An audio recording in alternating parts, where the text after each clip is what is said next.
Muito boa tarde, bem-vindos a mais uma edição destas conversas aqui na Eclésia, este cabaz de conversas que temos vindo a apresentar ao longo do tempo do Advento, na nossa caminhada para a preparação para o Natal. Tenho hoje comigo o Padre Nuno Folgado, da Diocese de Porto Alegre e Castelo Branco, a quem dou as boas-vindas. Muito obrigado, Padre Nuno, muito obrigado pela disponibilidade para conversar connosco. Obrigado pelo convite. É sempre um gosto. Nós já tivemos a oportunidade de conversar antes neste ciclo que vamos fazendo desde que nos confinamos de alguma maneira. É pároco, também é responsável pelo Secretariado Diocesano da Pastoral, aí na Diocese. Como é que este Natal está a ser diferente? Como é que está a ser a preparação num contexto que muitas vezes em que só olhamos para o que é a limitação, para o que vai ser, para o que não vai ser possível fazer? Como é que está a ser a preparação? Eu creio que este Natal, este Advento, este tempo que nos separa, que nos mantém à margem uns dos outros por questões de segurança, vai intensificar aquilo que já sentíamos como uma necessidade, que é capacitar as pessoas. Habitualmente nós congregávamos as pessoas para celebrar e este Natal temos que as capacitar para que possam celebrar elas, para que não deixem de celebrar pelo facto de não se poderem juntar, não nos podemos reunir.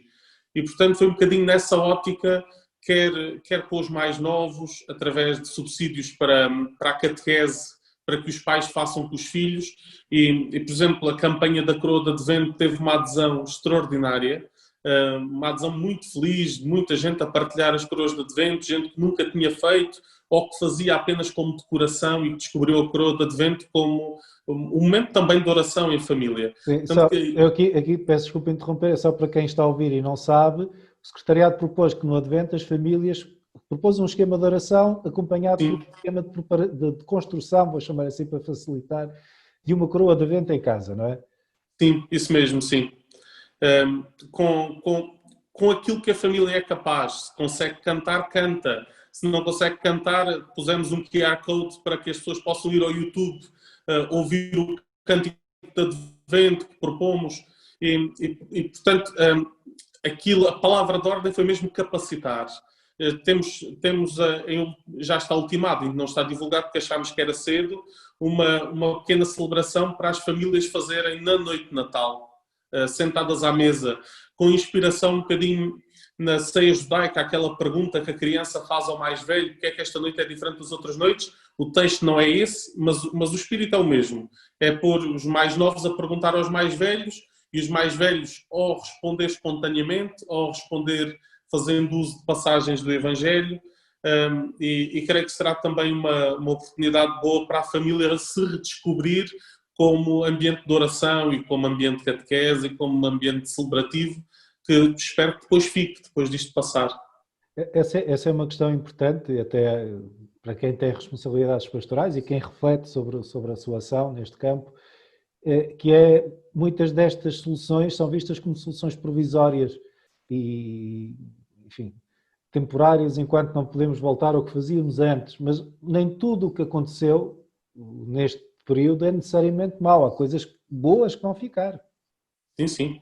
Eu estou convencido disso.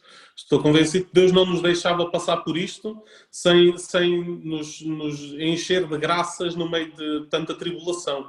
Estou convencido que muito do trabalho que se tem feito, das pessoas estarem dispostas a outro tipo de meios, que antes não eram assim tão necessários, mas que mesmo assim, quando havia coisas presenciais e coisas online, havia pessoas que só queriam presencial e que nunca tinham tocado no online e que perdiam muita coisa boa.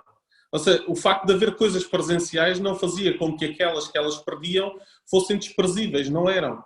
E, portanto, muita gente que, por não haver alternativa, se teve que fazer cidadão digital, vai ter oportunidades que nunca teria se não fosse este choque, se não fosse agora obrigado a dizer não, agora tens que olhar para isto e descobrir aquilo que aqui há, e há muita coisa boa, muita oferta de muitas sensibilidades, muita fé personalizada em muitos movimentos.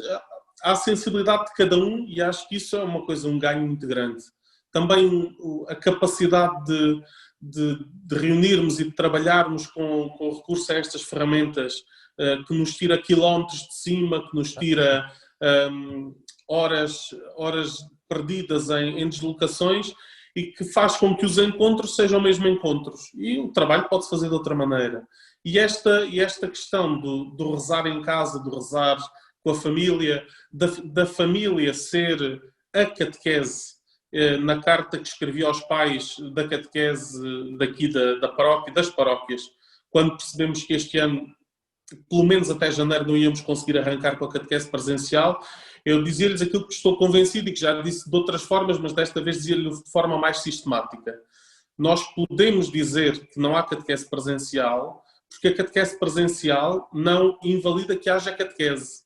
A catequese presencial na paróquia serve para sistematizar, completar, dar noção de grupo às crianças, mas ela depende, começa e acaba em casa. E essa pode continuar a acontecer e creio que em muitas famílias está de facto a acontecer, mais do que alguma vez aconteceu. É uma necessidade, não é? Como diz a tradição, também diz que a necessidade aguça o engenho, portanto, é isso. Terá certamente a ver com isso. Há outra proposta que surge nesta caminhada para o Natal, que é um podcast de oração e espiritualidade, nós já falámos dele na Eclésia, que é uma proposta de oração e de reflexão, mas, e isso é que me parece interessante, e é a pergunta que eu lhe coloco, mas que é feito com a participação de muitas pessoas. Como é que foi envolver Sim. a construção deste projeto? A escolha, a seleção das pessoas foi feita pelo Secretariado Diocesano de Família, que tinha estado na gênese da ideia.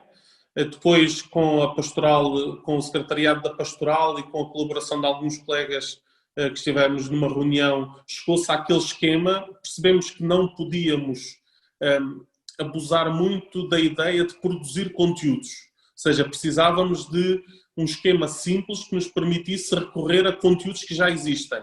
O Evangelho do Dia já existe, foi só encontrar que eu lesse. A oração com que termina é sempre a oração que encerra a oração universal de cada dia e que tem sempre que ver com o Evangelho. Pedimos licença à comunidade TZ, que gentilmente cedeu os direitos das suas músicas para o podcast enquanto ele durar. E, portanto, a ideia foi pôr qualquer coisa ao alcance das pessoas num formato que me parece muito válido, porque é um formato despretensioso, que não requer imagem, que não requer nada disso, é só um som muito simples, fácil de editar, se poderá fazer com melhores condições técnicas noutras ocasiões, mas que agora se fez por recurso ao telemóvel de cada um em casa.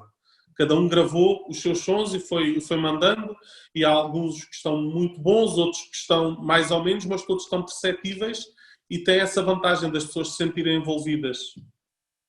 Há uma questão que eu gostaria de fazer, que me surgiu por estes dias. Comparo que imagino que haja preocupação, por exemplo, agora, tendo em conta o atual cenário, nas suas comunidades perguntarem, mas vamos ter missa do Galo este ano, vamos celebrar, provavelmente não será à meia-noite, imagino, porque para as pessoas chegarem a casa às 2 da manhã não poderá ser. E a minha pergunta é esta: nós passamos muitos anos a ouvir, nas mais variadas circunstâncias, que Natal é quando um homem quiser. Parece que este ano as pessoas descobriram que o Natal é mesmo na noite de 24 para 25 e que é o dia 25 que é o de Natal. Como é que isto aconteceu? Toda a gente fala do que quer celebrar no dia 25, não é? Sim. Eu, por acaso, relativamente a essa frase do Natal é quando o homem quiser, foi o ano passado, na missa do Galo, na homilia disse felizmente não, porque senão ainda não tinha sido. Felizmente não. Felizmente Natal é porque Deus quis, porque os seus projetos são muito mais generosos e porque não está à espera que sejamos perfeitos para vir ao nosso encontro, vem ao nosso encontro na esperança que isso nos aperfeiçoe. Eu creio que este tempo foi um tempo de nos centrarmos de alguma maneira naquilo que é essencial. E como é que nós descobrimos o que é essencial? Há coisas que nós podemos pensar, faço ou não faço? Naquelas que nós não admitimos essa pergunta, só admitimos perguntar como é que faço, essas são as coisas essenciais. Eu acho que, relativamente a outras coisas, as pessoas foram pensando, faço ou não faço? E diante daquilo que era seguro, que não era seguro, foram decidindo fazer ou não fazer. Mas quando chega àquilo que é o centro do Natal, para os cristãos, a questão não está se faz ou não faz. É como é que vou fazer. E creio que isso nos leva, de facto, ao encontro do centro, que de outras formas não seria possível. Este tempo de pandemia também é um tempo de purificação e um tempo de apagar muitas luzes que nos permitem depois ver outras a brilhar. E tem sido claramente uma das marcas deste ano, enfim, fomos empurrados para isso de alguma maneira, sim. mas claramente tem ficado e tem sido, por exemplo, parte ainda na última audiência geral da observação do Papa Francisco, que apesar das dificuldades que vamos viver, que se possa tentar celebrar o Natal de uma maneira mais autêntica. Padre Nuno, agradeço muito a disponibilidade, é sempre um gosto falar consigo. Obrigado. Desejo-lhe um bom Natal, assim, e às suas comunidades, que todas possam celebrar de uma maneira segura, mas muito intensa e muito interior, como nos esteve a dizer, com a ajuda das novas tecnologias também, quando for caso disso. As conversas na Eclésia de Carvajal continuam na próxima semana, nós estamos a aproximar-nos da celebração do nascimento de Jesus Cristo, dia 25 de dezembro, nós continuamos a percorrer este caminho pelas dioceses de Portugal, que nos ajudam a todos, seguramente não só as comunidades de Porto Alegre e Castelo Branco, mas todo o país, a pensar na melhor maneira de celebrar o Natal. Eu despeço-me, Padre Nuno, muito gosto, até uma próxima. Até uma próxima. Feliz Natal para todos. Feliz Natal.